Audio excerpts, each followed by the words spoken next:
Hello everybody, my name is Joseph Fellows, and in this video I'm going to be going over, I'm going to be introducing a game called Hakarus. So I'm going to be making a game, it's going to be called Hakarus Rises. I'm going to be making this the first game in the series is probably going to be a 2D side-scroller. In fact, I'm pretty sure that's absolutely what it's going to be.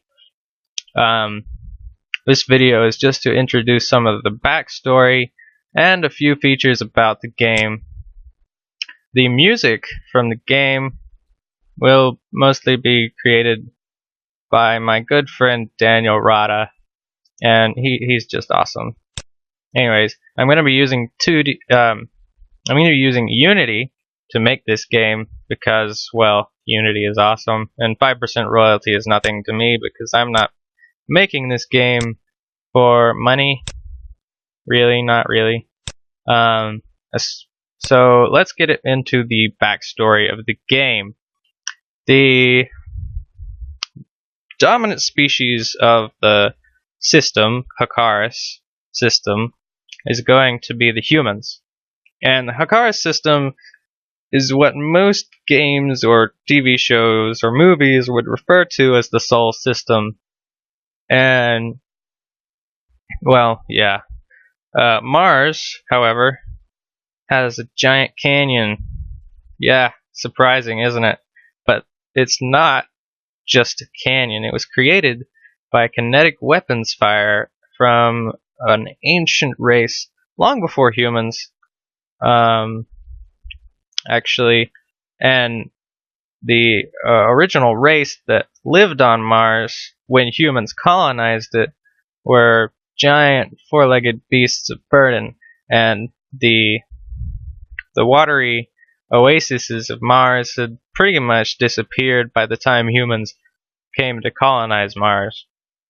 And when they did, they sort of gave the Martians a new home by terraforming the planet. Now, most of the Martians didn't exactly cope with the terraforming, and they sort of died because of the terraforming. But some adapted and did actually pretty well. Now, they are used more or less as beasts of burden for humans, and they're not very smart. They're not exactly what you would call sentient.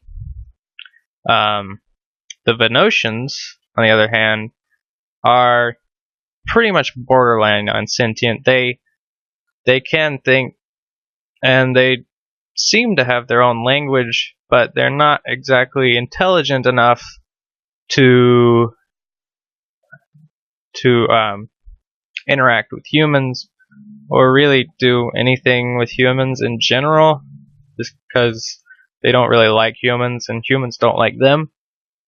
And the humans have pretty much driven them to extinction because of overpopulation of the planet and everything, and humans being bossy, terrible people. Now, all of the gas giant planets are relatively unexplored by humans. Humans have explored them, they've scanned them, they know a few things about them, but they've never actually tried to start a colony above or on a gas giant planet. Pluto is pretty much just a jump point. So anyone going to or from the Hakarus system will land at Pluto or leave from Pluto. And all of the rocky moons, such as Titan and Europa and all, they are used as refueling stations and military installations, with a few of them, such as Earth's moon, being used as vacation spots. Mercury is a geothermal power plant. Well, not geothermal, it's just a thermal power plant. And the humans use it to power a lot of spaceships and other things, weapons. They use it to test high temperature weapons and stuff like that. And I think that's about it. Now, Neptune is actually inhabited by a sentient wraith. I'll get into that later on in maybe another video I make about this series. I don't really want to get into it yet because it's sort of interesting. There's going to be another race in this series called the Mayoff. Now, they originated on pretty much the opposite side of the galaxy from humans, and they are the most dominant race in the galaxy. They have the ability to precisely control emotions, and the basis for magic in this game is actually emotions. So they can control magic. They have telekinetic abilities. They can even read people's minds, and sometimes change them if they're good enough. Most of their technology simply amplifies or uses the magic in certain ways. The computers they develop are only for precise calculations of certain things, like when they need to build a spaceship, they use the computers pretty much only for calculating the physical properties and like the structural integrity and everything of the hull, but they don't use machines for much other than calculations, things that PCs do. They don't usually, like, they play video games, but not much. They're not pro gamers. I think that's pretty much all I've developed from the backstory. The actual story itself, you'll have to find out for yourself in the game.